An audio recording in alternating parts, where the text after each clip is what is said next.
સુરત મહાનગરપાલિકા દ્વારા 34 કરોડના ખર્ચે એક નવો બ્રિજ તૈયાર કરવામાં આવ્યો છે. સુરત મહાનગરપાલિકા દ્વારા વિકાસના નામે ભેસ્તાન પાસે 34 કરોડના ખર્ચે એક નવો બ્રિજ તૈયાર કરવામાં આવ્યો છે, પરંતુ આ બ્રિજ અત્યારે શહેરીજનો માટે મજાક સમાન બની ગયો છે.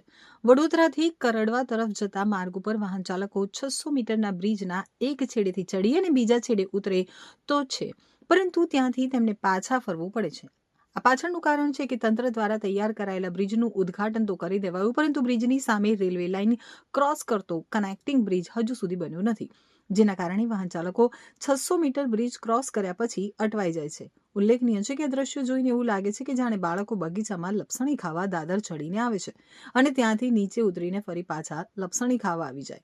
રેલવે ટ્રેક ઉપર પાર કરવાની કોઈ વ્યવસ્થા ન હોવાથી આ બ્રિજ હાલ માત્ર શોભાના ગાંઠિયા જેવો સાબિત થઈ ગયો છે. જો આ રેલવે બ્રિજ સમયસર બની ગયો હોત તો વેસુને નેશનલ હાઈવે નંબર 48 સાથે સીધું જોડાણ મળ્યું હોત. આ પ્રોજેક્ટ પૂર્ણ થવાથી ડિંડોલી અને લિંબાયત વિસ્તારના અંદાજે 5 લાખ લોકોને ડુમસ, વેસુ, અલથાણ પહોંચવા માટે ઘણી સરળતા રહે તેમ હતી. પરંતુ કમનસીબી એ છે કે સિદ્ધાર્થનગર રેલવે બ્રિજનું કામ હજુ પણ 56% જેટલું અધૂરું છે. તંત્રની આ ધીમી ગતિને કારણે લાખો લોકોની સુવિધા અત્યારે હાલ હવામાં લટકી છે.